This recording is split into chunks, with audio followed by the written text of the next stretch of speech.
Boa tarde a todos. Eu gostaria, antes de iniciar, de dizer que nós estamos diante de dois especialistas que me antecederam, a Gláucia e o Roberto Lúcio, na área da psiquiatria, que são dois grandes experts no tratamento, inclusive, de pessoas que se encontram dominadas por drogas e o fazem, eu sei, com brilhantismo. O Roberto Lúcio esteve em nossa cidade de Bento Gonçalves, há uns anos atrás. Ele e sua querida Joana, sua escudeira Mor. Ele fez um dos melhores seminários que eu tive o prazer de assistir. Eu falo com convicção e com o coração, pois eu sou pediatra e há muitos anos também eu faço sempre o trabalho preventivo junto às escolas e junto aos jovens.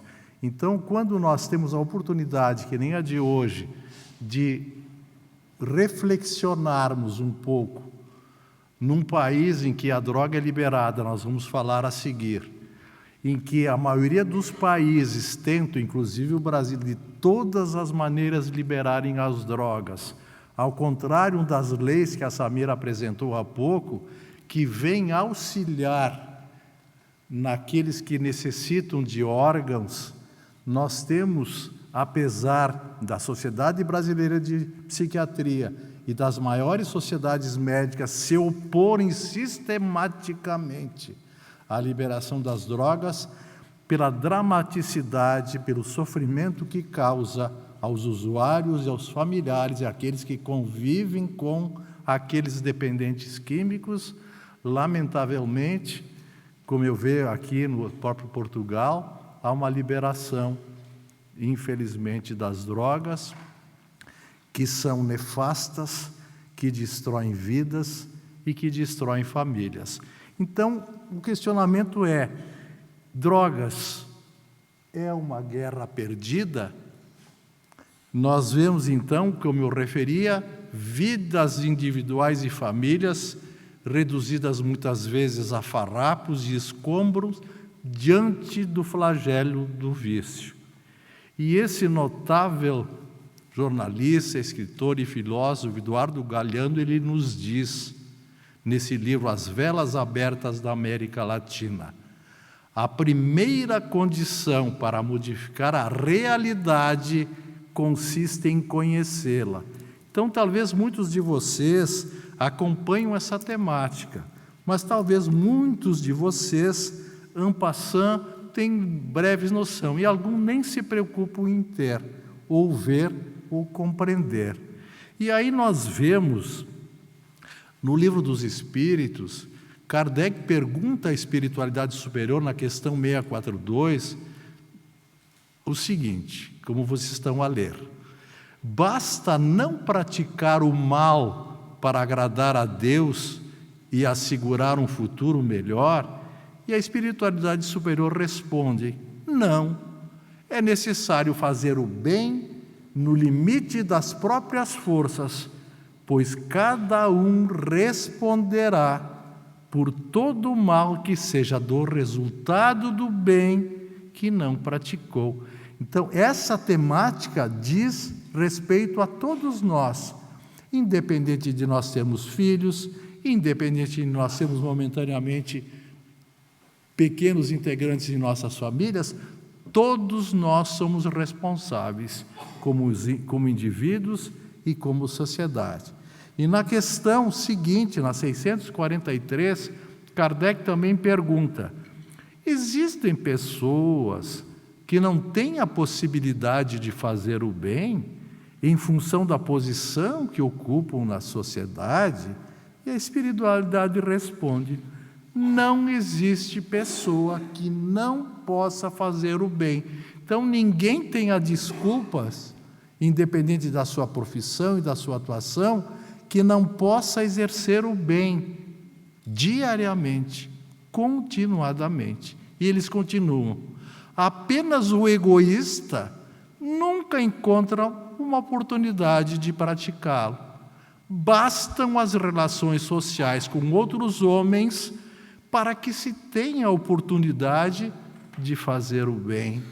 A cada dia a vida oferece essa possibilidade para aquele que não estiver cego pelo egoísmo, é aquele que só pensa em si.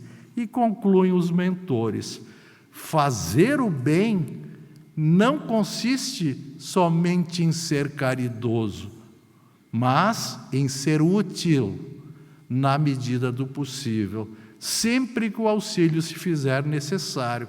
Essa é uma das medidas que nós vamos falar no andamento dessa fala com os senhores, como foi colocado aqui pelo Roberto Lúcio, foi colocado pela Samira, pela própria Glaucia há pouco. Quando nós paramos de olhar para o nosso umbigo, me perdoe a expressão, e começamos a olhar para o lado, sempre haverá modificações, ou melhor, motivações para que nós possamos sair do nosso mundinho, né, com as nossas dificuldades, olhando para o lado, porque parece sempre, muitas vezes, que nós não temos condições de fazer nada, mas sempre temos a condição, sim, de auxiliar. Então, isso que nós temos que sempre reflexionar e procurar, dessa maneira, muitas vezes modificarmos a nossa maneira de ver, de encarar, mas, sobretudo, de agir. Porque aquele que se movimenta é aquele que sabe que poderá muitas vezes auxiliar um vizinho, um amigo, um familiar, olhando de uma maneira diferenciada. Então, a causa básica do uso de drogas, o que nós poderíamos dizer? Normalmente, a ausência de uma visão mais espiritualizada. Esse que eu estou a me referir a falar com os senhores, nesse olhar, independente de religiosidade, é o lado espiritual, porque nós sabemos que estamos aqui de passagem e o que conta são os bons sentimentos que nos movimentam, né? Então, é uma visão mais espiritualizada da vida. Se eu procuro o bem-estar dos outros, eu também estou aprimorando o meu bem-estar. Então, com a consequente falta de responsabilidades morais da criatura consigo mesmo, com a família, com a sociedade. Então, é uma visão mais espiritualizada da vida que nós temos que ter. Dessa maneira, vai preencher muitas vezes os nossos vazios existenciais. Tem tão poucas coisas, muitas vezes, que nos possibilita nós modificarmos e encararmos a vida de uma maneira mais, muitas vezes, entristecida ou mais passiva, e muitas vezes, ao olhar pequenos detalhes ao nosso lado, pode também fazer com que nós nos movimentemos e nos tornemos pessoas mais úteis e, consequentemente, mais felizes, mais preenchidas. E o que está faltando realmente hoje em dia é mais afetividade, mais compartilhamento, mais fraternidade. E, continuando, nós vemos que o caminho para a dependência das drogas, ela começa no jovem, com o ato de experimentar drogas, porque a droga realmente, muitas vezes nós vamos ver fatores, mas nós sabemos que ela ela causa prazer. Então, o jovem que a procura, ele faz, muitas vezes, esse ato de a procurar, né, para experimentá-la, e quando experimenta, ele realmente sente que é algo bom, mas nós sabemos que atrás do ato bom, ela tem umas consequências nefastas, causando então imensos prejuízos àquele que a consome e de uma maneira nefasta para aqueles que convivem com o mesmo. Aí nós, no Brasil, nós temos ainda, não sei aqui em Portugal, mas deve ter no mesmo nível, que a maconha é uma das drogas ainda mais consumidas. Aqui é o cannabis, né? A cannabis, né? A marijuana, que é a droga mais consumida. Nós vemos, tem uma estatística no Brasil, que a idade em que os jovens mais experimentam as drogas, nós temos em torno de 13% de 10 a 12 anos de idade. E está cada vez mais precoce, até a idade mais abaixo que isso. Porque o traficante, ele procura desde pequeno, com crianças praticamente nessa faixa etária menor, serem já dominados e levados a utilizarem as drogas. Dos 13 aos 18 anos, 52%, e mais de 18 anos, 35%. Isso é um dado estatístico do Brasil. E nós sabemos que aqui em Portugal, desde novembro de 2001, nessa lei número 30/2000, que a aquisição, a posse e o consumo de drogas deixou de ser considerado crime em Portugal. Lá no Brasil ainda é crime, embora estão tentando de todas as maneiras, inclusive aumentar a quantidade de gramas que a pessoa dita portador possa utilizar. Mas ainda é considerado crime. E a Sociedade Portuguesa de Alcoologia, ela relata, esses são dados recentes, que devem estar sendo constatados por muitos especialistas, que a dependência de álcool em Portugal aumentou quase 50% na última década. E nós sabemos, o carro-chefe de toda a dependência química é o álcool. Depois vem a maconha e depois as outras substâncias mais pesadas. E os jovens portugueses, vejam, os senhores, são os que mais consomem tranquilizantes e sedativos entre os europeus, porque não são só as drogas ilícitas, são as drogas lícitas que estão sendo utilizadas de uma maneira desordenada também, consequentemente abrindo as portas para as outras drogas mais pesadas. Estudo europeu que mede os consumos de álcool e drogas em 35 países mostram que 13% dos jovens portugueses em idade escolar consomem substâncias psicoativas. Isso também é um grande problema que levará ao suicídio, com certeza, nós sabemos disso. Os resultados dos adolescentes, 14,6% referiram ter experimentado drogas algumas vezes na vida. Esse estudo foi realizado na cidade da Paula, no Porto. É um estudo transversal com quase 2.500 alunos até 17 anos de idade. Isso foi feito entre 2013 e 2004. E nas escolas públicas e privadas da cidade do Porto, que fala sobre esses adolescentes, então, com 14,6% terem experimentado drogas alguma vez na vida. E a mais ilícita, que eu falei, a maconha ou a cannabis, eles relatam 12,5%, seguida pelo álcool, simultaneamente com a cannabis, 5,5%, e pelos tranquilizantes, 1,7%. Realmente é um nível altíssimo nesses jovens meninos, até 17 anos de idade. E a razão mais referida, vejam os senhores, a importância de termos conhecimento, de termos um outro olhar em relação aos nossos filhos. A razão mais referida por esses jovens para experimentar drogas foi a curiosidade. 77%, quase 80% deles. Então, o que leva o adolescente ao uso das drogas? A busca do prazer. As drogas realmente dão um prazer intenso, isso já é comprovado. Nós sabemos que o hormônio do prazer é a dopamina, chamada de hormônio do prazer, que é um neurotransmissor cerebral, que é liberado em todas as coisas boas que nós fazemos o consumismo, e também a serotonina, que é um neurotransmissor também relacionado ao bom humor. Então, são aumentados, mas principalmente a dopamina, em todas as coisas que nos dão prazer. Uma boa comida, um bom bacalhau, um chocolate, sexo, tudo isso nos traz imenso prazer. E a droga, essas drogas, elas liberam uma grande quantidade de dopamina. Só para orientar para os senhores, como os vários neurotransmissores, ou alguns eu coloquei aqui, e a dopamina é, então, o hormônio do prazer.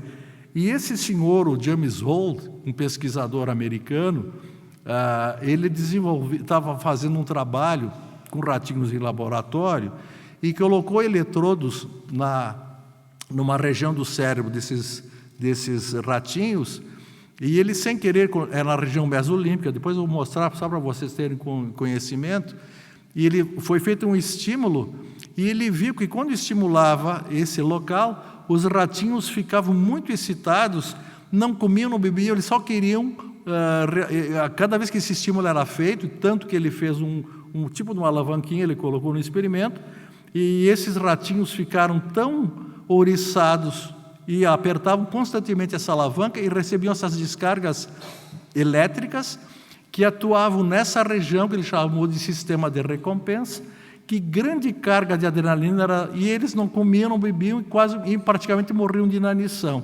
E aí ele designou esse local de um sistema que está aqui nessa região do cérebro, aqui entre o lobo frontal, o parietal e o temporal. Ele referendou esses locais como essa região mesolímpica de sistema de recompensa, porque realmente dá prazer. E é essa maneira que a adrenalina vai sendo liberada nessa região aqui. Então, ela é acessada constantemente na utilização da droga. E existe, eu vou passar adiante para mostrar para vocês, esquematicamente, quando a atuação da droga... estou errando de novo aqui. Aqui. A liberação, a utilização da droga, há uma grande liberação da dopamina aqui. E a droga, e imediatamente quando nós temos o prazer, existe mecanismo de... Isso é em nível de neurônios, isso aqui é uma sinapse entre dois neurônios. E existe uma recaptação da droga. Quando a utilização da droga, a recaptação é diminuída, por isso dá muito prazer, né? Intenso prazer. Só que o que vai acontecendo? À medida que vai sendo utilizada, requer uma dose cada vez maior, por isso que leva à dependência. Isso serve para tudo, inclusive é o mesmo mecanismo dos viciados em tecnologia. Eu já falei em ocasião anterior, quem é viciado nos smartphones, que nós estamos vendo grande viciação, não só no jovem, mas também nós adultos, é a liberação de dopamina. É exatamente o mesmo mecanismo, como se fosse tomar uma droga. Para que vocês entendam, então, não é que eu vou usar a droga e vou parar. Por isso que vai criando a dependência. E esse é o grave, essa é a essência da atuação da droga, levando, então, à dependência e essas tragédias que nós vemos. Então, também, outro motivo, alívio do estresse, o esquecimento das aflições ou rejeições, a vivência de experiências místicas ou religiosas, o ayahuasca, aquela religião que utiliza, também não deixa de ser uma droga, né, que leva a alucinações em estados alterados de consciência, sentir-se integrante da galera. A gente sabe que, como referendei, 70%, quase 80% do jovem lá no Porto experimenta, também a galera, né, a turma, enfim, os amigos, conduzem muitas vezes, ou insistem e levam o jovem à utilização das drogas, né? E a crise da adolescência, que nós sabemos que o jovem está sempre, muitas vezes, se colocando nessa fase de crescimento que os hormônios estão a vigorar, muitas vezes se contrapondo tudo que é colocado, muitas vezes em relação à educação dos seus pais e às referências. Então, a prevenção ao uso de drogas, ela inicia em casa. E isso é fundamental nós entendermos isso. Porque o trabalho que nós procuramos fazer sempre é o preventivo, é para que não se chegue no estágio que depois há uma dificuldade para retornar em termos de tratamento. Então, como a droga é introduzida na vida do jovem? Normalmente, essa prevalência, né, ela se acentua no fato, muitas vezes, nós em casa termos o hábito de beber. As bebidas graçam em todos locais, seja em casa, nos bares, né? E a bebida realmente ela é vivida de uma maneira desordenada. Então, essa prevalência aumentou enormemente. Como eu citei, 50% de aumento, mas no jovem é referendado praticamente de 13,2% que tinha em 2012 para em 10 anos, 4,2%, também dá em torno de 50% quase de aumento no consumo de droga, de álcool principalmente. E os anúncios que tem sempre da bebida, né? Cerveja, vinho, enfim. E isso realmente leva a problema sério. E nós vemos que normalmente se utiliza a bebida para qualquer coisa, normalmente, né? Como eu coloquei aí, os pais, os amigos, os familiares, tudo é pretexto para a bebida. E isso vai estimulando, a criança vai vendo, se os pais o fazem, levam consequentemente à utilização dos mesmos. Por isso, o cuidado. Mas temos que lembrar que não apenas filhos de lares desestruturados consomem drogas. Não é porque os pais estão separados, não é porque as famílias muitas vezes estão enfrentando problemas tão sérios como nós hoje estamos vivenciando um momento bastante agitado e conturbado, que nos parece que os valores morais estão realmente invertidos. E aí nós vemos também que não é só nesses lares desestruturados, porque também aqueles que estão bem estruturados, nascidos em boas famílias, onde nunca falta atenção, dedicação, também acontece. Por isso temos que ter esse olhar. Nós estamos realmente vivendo um momento muito conturbado.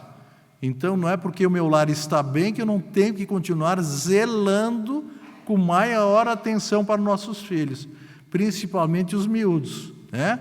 Quanto menor, mais atenção. Isso serve para pais, serve para avós, tios e a sociedade como um todo nesse mutirão. E eu sempre trago essa máxima aqui. O seu filho usa droga e você descobre que ele usa droga e você não faz nada. Que droga de pai é você? Desculpe, desfigurou aqui. O seu filho usa droga e você não faz nada. Que droga de pai é você?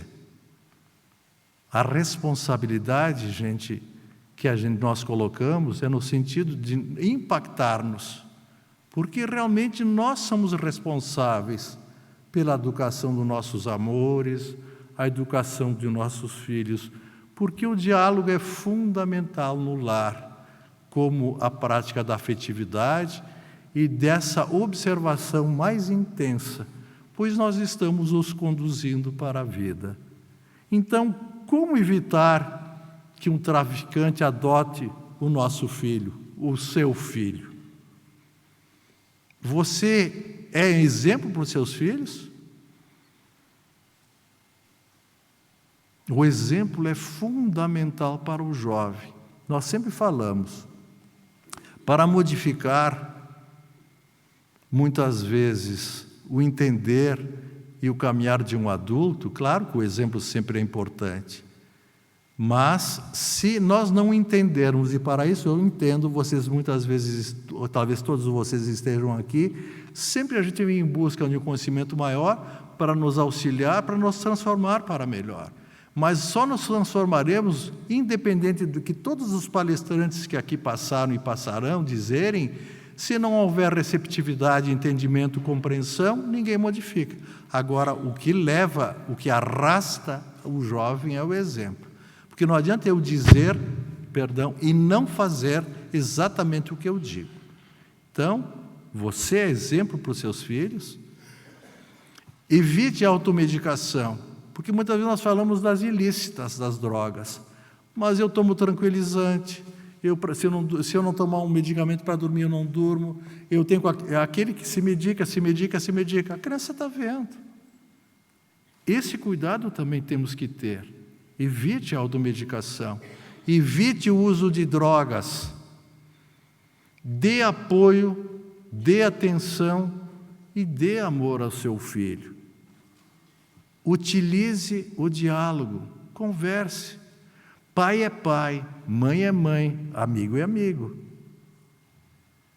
Pai e mãe são muito mais que amigos por filhos. E nós estamos vivendo um momento agora, eu vejo lá no Brasil, os pais se preocupam mais em ser amigo. Amigo sai para fazer festa, para jogar futebol, para praticar esporte, para a escola. Pai e mãe são muito maiores que amigos. Então isso é importante. Importante trazê-los, falar com eles, vigiar amorosamente seu filho. Com amor, tudo. Vale mais falar 1 ano antes do que 5 minutos depois. Os pais, isso é estatística, não sou eu que eu digo, normalmente descobrem que o filho está nas drogas 2 anos depois, em média. Muitas vezes falta, não queremos ver, a gente muitas vezes fecha um olho e não quer ver, não quer entender, não entende ou não quer ver. Cuide da galera, veja com quem seus filhos andam. Hoje não é porque é filho de um amigo, é filho de alguém conhecido, é filho da família. Veja como é que estão se comportando. Tenham esse olhar. Como proceder? Não existe segurança absoluta na frase, meu filho não, nunca ele vai usar drogas. Eu costumava dizer, seguidamente, para os meus pacientes, e principalmente para os pais, quando existia algum problema, principalmente nessa fase da puberdade, é normal o pai se dizer amigo do filho, a mãe se dizer amigo do filho. É normal nós dizermos isso, embora eu diga que pai e mãe é muito maior. E eu sempre dizia, tem coisas, por mais que tu ame teu filho e ele te ame, tem coisas do homem, ele não vai te dizer. E vocês, como homens e como mulheres, sabem. Tem coisas específicas nossas, por mais que a gente ame e tenha confiança. Mesma coisa a menina, em relação ao pai ou à mãe. Tem coisas que é da mulher, muitas vezes a menina fala mais com a mãe, tem coisas do homem que nem sempre o menino fala com o pai, porque o homem é mais fechado do que a menina. Então, temos que entender isso. E também é se dizer, meu filho nunca usará drogas. Quanto mais cedo, então, nós descobrirmos, se por acaso ocorrer, mais fáceis e maiores sempre serão as chances de recuperação. E nós não temos que entrar também, se ocorrer, frente à dependência do seu filho, pensar também que nós não vamos ter condições de enfrentar o menininho enfrentando esse grande lutador de sumô. Muitas vezes a gente se sente assim frente a um problema sério. Então, se por acaso nós tivermos que enfrentar um problema com o uso de drogas do seu filho, por onde começar? Quando há uma suspeita, por isso que eu falo que tem que estar atento, preparar-se para encarar o problema. Vasculhar o seu quarto, o seu carro, se for necessário, sim. Ele está sob a minha jurisdição, diria eu, né? Sob a minha responsabilidade no lar. E eu amo meu filho, eu amo minha filha, eu quero o melhor para ele, sim. E as regras são do pai e da mãe, enquanto estiver sob o teto. Hoje em dia, parece que a gente não quer tomar determinado tipo de atitude, respeitando as individualidades do filho. É claro que nós temos que respeitar quem eles estão a crescer, mas se tem suspeita, se tu vê que ele está mentindo para ti, são atitudes que temos que pensar. Isso não é desrespeitar, é ser atuante, é ser zeloso. Sair do quarto de mãos vazias não afasta a suspeita. Caso encontre algo, é melhor ir direto e perguntar ao filho. E é lógico, eu vou vasculhar, mas se eu encontrar alguma coisa, vamos conversar.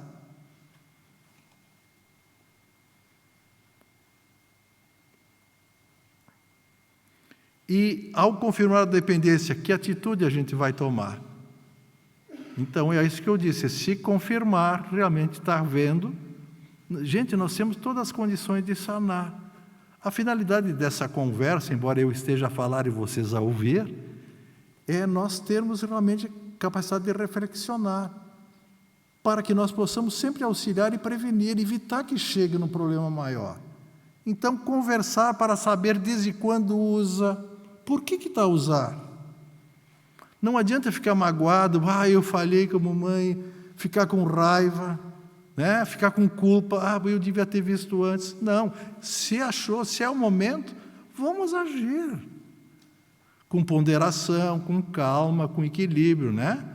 E as atitudes, muitas vezes, que acontecem, quantos relatos já ouvi, né? Os pais se acham, muitas vezes, traídos e têm uma atitude intempestiva. E não adianta, eu vou tentar separar das más companhias, aí não sai mais de casa, começa a cortar e mudar de escola ou de endereço. Não adianta, que o problema vai continuar.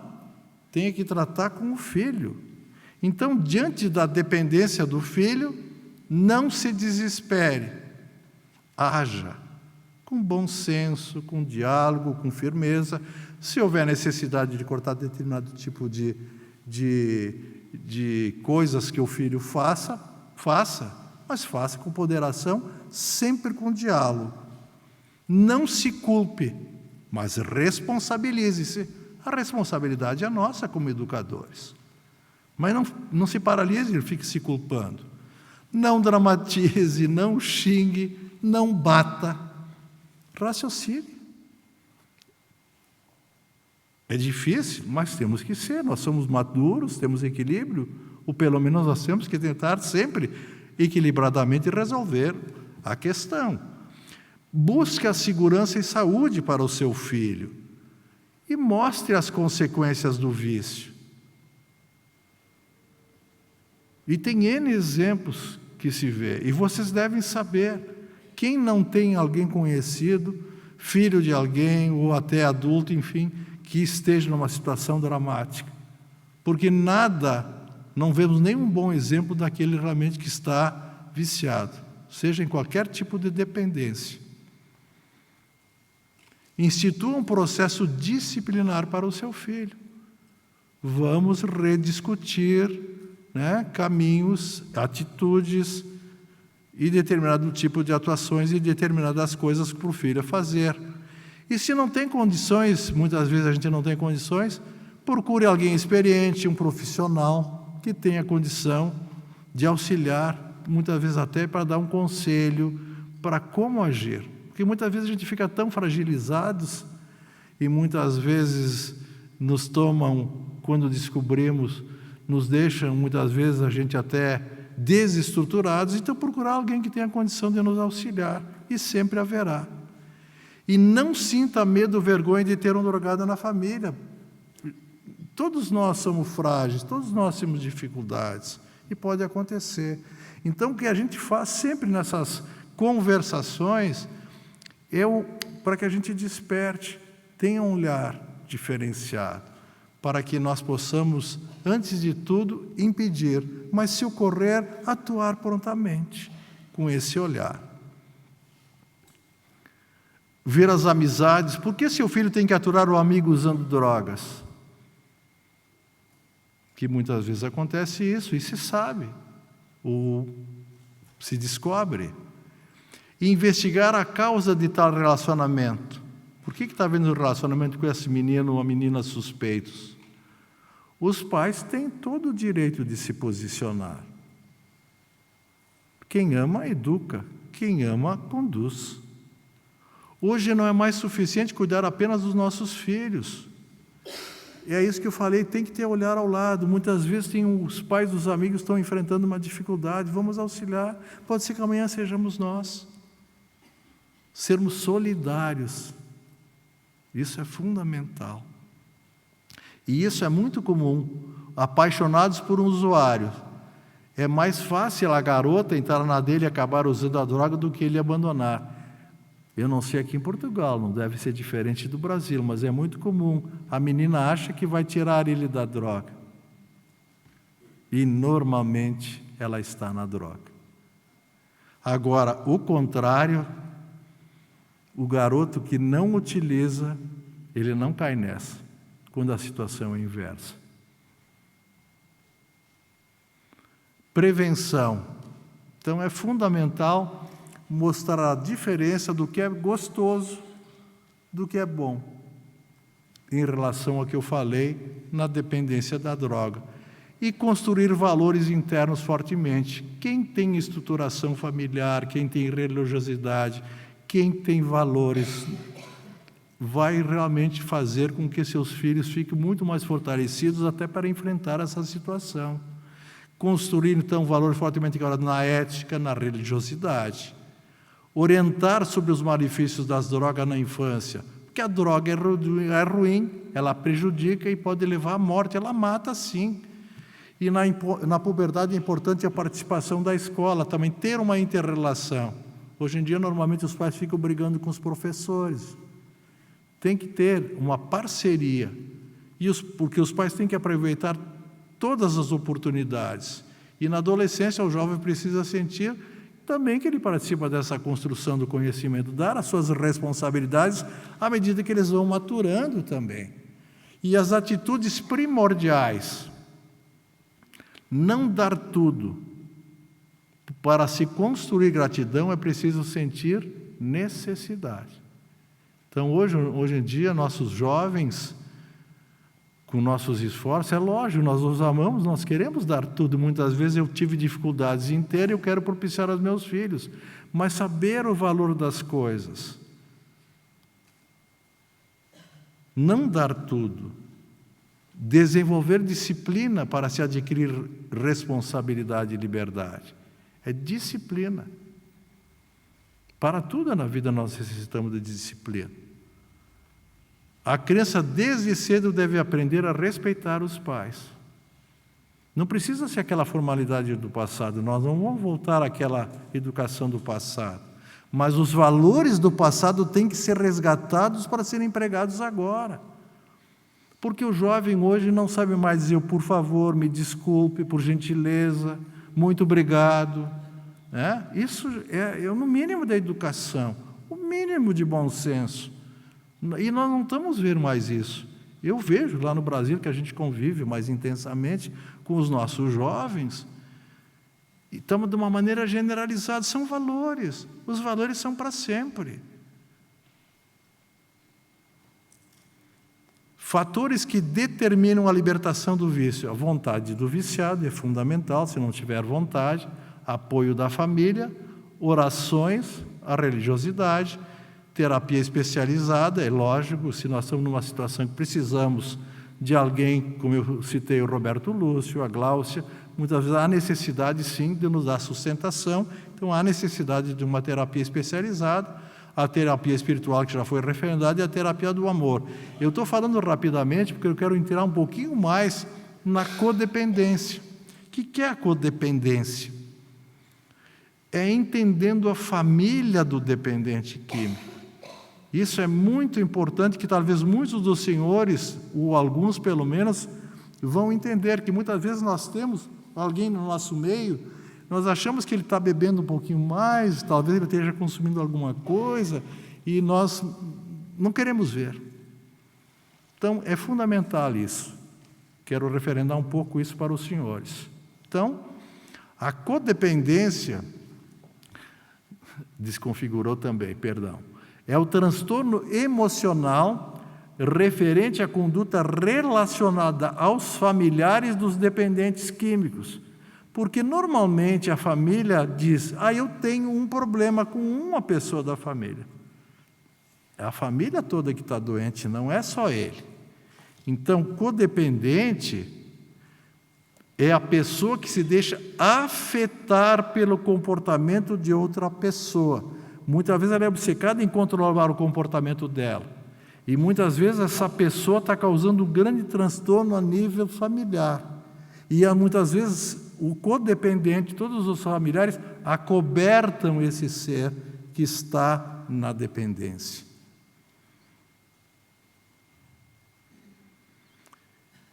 O dependente se considera responsável pela outra pessoa. Ele sente muitas vezes ansiedade, culpa e pena da outra pessoa. Sente raiva, sente-se vítima, tem um comportamento derrotista muitas vezes. e nega a situação da dependência. Normalmente a gente põe tudo debaixo do tapete, para os outros ninguém sabe, é um problema nosso, só aqui de casa, ninguém pode saber. E o dependente químico, ele passa a ser o bode expiatório da família. Então, tudo que acontece é culpa do dependente. Então, muitas vezes, nem quero que ele se recupere, porque todos os problemas que tem, nós todos enfrentamos, evidentemente, cada um sabe em quatro paredes. Eu sempre digo, de família só muda o endereço, né? Todos temos coisas boas, claro, graças a Deus, mas temos problemas. E muitas vezes temos problemas maiores na família, e o dependente é o bode expiatório. Tudo é colocado nele. E abafa muitas vezes os outros problemas que enfrentamos e temos. Então, eles aceitam ser manipulados. Muitas vezes, então, o dependente vai manipulando, vai cedendo a chantagens e adotam sempre um comportamento facilitador para que o dependente tenha as suas facilidades para evitar. Então, fica tudo acobertado. E nós vemos, então, muitas vezes ele diz assim, a gente pergunta, que droga é essa? Não, não é minha, eu estou guardando por um amigo. Normalmente, eles estão sempre pedindo dinheiro, quando não começa a desaparecer os objetos da casa para a compra da droga, né? Então, cedem a tudo que é pedido, dando dinheiro, fazendo tudo pelo dependente, mas para não ver, cede. Nós temos exemplos de relatos que mães compravam a droga dizendo, não, é melhor que ele fica em casa, ele fica no quarto dele, então para ele não ter que sair consumir, eu já compro a droga para ele, não faz tanto mal, e aí ele fica em casa, tranquilo. Não foi um ou outro, vários fazem isso. Vejam o dano, estimulando a dependência. Os codependentes sempre preferem cobrir e justificar a conduta do dependente a discuti-la. É o famoso carrossel, a gente diz, da dependência. O dependente agindo e ao redor os codependentes, que é a família toda, reagindo, todos vivendo em função do dependente. E o personagem, então, central do drama, o dependente, ele é vítima e tirano ao mesmo tempo. Por que ele é vítima? Porque ele suporta no seu organismo e comportamento as consequências que as drogas produzem. Vai destruindo o seu cérebro, vai destruindo a sua vida. Quem convive com dependente de drogas pesadas sabe como evolui, né, a destruição praticamente do neocórtex, e a pessoa perde a afetividade, perde uma série de coisas, né? Memória, fala mais arrastada, e uma série de coisas que vão causando os prejuízos. E ele também é tirano, porque quando é perturbado psicamente, ele manipula, ele mente, ele agride as famílias para conseguir o seu intento, que é ter a droga. Então, quando as evidências se confirmam que realmente há dependência química na família, a maioria das famílias aceita buscar ajuda médica para o dependente. Pensam que só ele é o problema, mas o problema não é só neles. O problema é em todos. É a estrutura familiar que não está bem. E muitas vezes eles chegam, quando procuram um profissional, eles são extremamente desorientados e perdidos, né? Nesses grupos médicos ou de apoio. Começam, então, aí a compreender a dependência como uma doença. Começam a perceber que necessitam mudar as suas atitudes e seus comportamentos. Começam as suas mudanças. Aí aceitam o tratamento. E aí começam a entender que a codependência é uma patologia. E começa o surgimento das culpas, a geração das crises, a necessidade de tomada de atitudes. Inicia-se, então, o processo de busca, por quê? Por regras, por modificações, por limites, por disciplina. E muitas vezes leva a internação compulsória quando o caso é extremamente grave. Eu vou abrir um pouco aqui, porque eu sei que aqui em Portugal parece que não tem internação compulsória, só para que vocês entendam. No Brasil existe a internação compulsória. E ela é muito controversa, porque surge nos mais variados debates sempre, né? Por causa do tal do livre-arbítrio que nós sempre falamos, né? Então, sob o ponto de vista ético, essa internação compulsória de pegar o doente e levá-lo a uma instituição, uma clínica, para que ele efetue o tratamento, muitas vezes coloca, então, em choque esse princípio da proteção ao paciente, que seria a perda da liberdade dele e das suas privacidades pessoais, né? Ele decidir se quer ou não. Então, quando o paciente apresenta um perigo para si mesmo, ele está num grau que é perigoso para si mesmo, ele não tem mais muitas vezes noção da realidade, ele não é mais capaz de cuidar de si mesmo, né? Então tem que ver o interesse da periculosidade nesse entendimento, né? Perante um juiz ou diante de um juiz, evidentemente que vai analisar e vai caracterizar isso com a apresentação do laudo médico para que realmente ele seja internado. Então, na avaliação do paciente, duas questões devem ser respondidas. Primeiro, se o paciente, então, tem um transtorno, nessa altura uma doença mental, nem mais transtorno.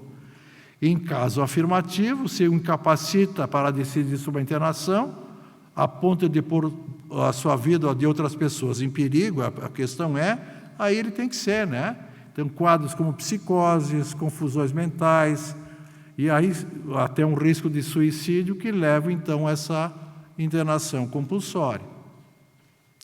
E no meio espírita é uma controvérsia, porque muitas vezes se fala, mas e o livre-arbítrio dele, né? Como nós vamos entender isso? Allan Kardec, na questão 847 do Livro dos Espíritos, ele pergunta à espiritualidade superior: a alteração das faculdades, que é o caso do dependente, nesse estágio que nós estamos a referir, tira ao homem o livre-arbítrio? A espiritualidade responde: aquele cuja inteligência está perturbada por uma causa qualquer, perde o domínio do seu pensamento e, desde então, não tem mais liberdade. Então, com esse entendimento, assim, quando é o melhor, há necessidade, como eu falei, sempre referendado por um profissional da saúde e avalizado por um juiz. Lá no nosso país, ele é internado compulsoriamente, sim, para auxiliá-lo a se reequilibrar e voltar. Fazendo um parêntese, nós temos, além dos especialistas, nós temos junto ao Departamento de Saúde Mental da AME Brasil, da Associação Médica do Brasil, nós temos o Departamento Mental e existe dentro do departamento, que é pelo Veras e pelo Edson Cardoso, que é o médico da AME Santo Ângelo, um trabalho magnífico que se chama Apoio Fraterno. O Edson coordena um trabalho dentro das casas espíritas, além, conforme os estágios, evidentemente, que estão os pacientes, ele atende o dependente e atendem os codependentes. É lógico, não nos casos que caracterizam muitas vezes a internação até em clínicas para recuperação. É um trabalho notável que é feito em vários locais do país. Ele está semeando já pelo nosso Brasilzão esse trabalho magnífico sobre isso também, no atendimento. Então, codependência, aprenda a dizer não. Amo você, mas não amo a sua atitude. Sempre com amor. Quando o dependente recusa se tratar, a família dá o exemplo participando ativamente do processo. Não, filho, filha, seja o que for, estamos juntos, vamos todos para o tratamento. O problema não é só do dependente, é de todos. E como provavelmente, assim, em mutirão juntos, nós vamos conseguir muitas vezes reverter aquele passo errado no estágio que está um dos nossos amores, que frágil enveredou por esse caminho. Então, quando a família entende e está junto, a chance de recuperação sempre é maior. Mas sempre lembrando que o tratamento da codependência precisa de uma boa psicoterapia, a gente não faz nada sozinho. É o momento de procurar o auxílio de um profissional capacitado para orientá-lo. Grupos de autoajuda, como eu falei, do apoio fraterno, que nós temos lá no Brasil, infelizmente não é em todos os locais, mas os locais que têm auxiliam enormemente, e a terapia familiar. Mas, sobretudo, que já se falou, a espiritualidade, o sentido da vida. Religiosidade é fundamental, porque a contribuição da religiosidade nos leva a essa contribuição, né? A prece, o Evangelho no lar auxiliará a unir forças, inspirações e confiança. Os ensinamentos revelam o sentido real e espiritual da vida, estimulando o crescimento íntimo. É fundamental. Então, família tratada poderá resgatar o seu dependente das drogas. E Chico nos traz essa preciosidade, na realidade, André Luiz, pela psicografia do nosso amado Chico Xavier. Ele diz: amar não é apenas fantasiar, mas, acima de tudo, construir.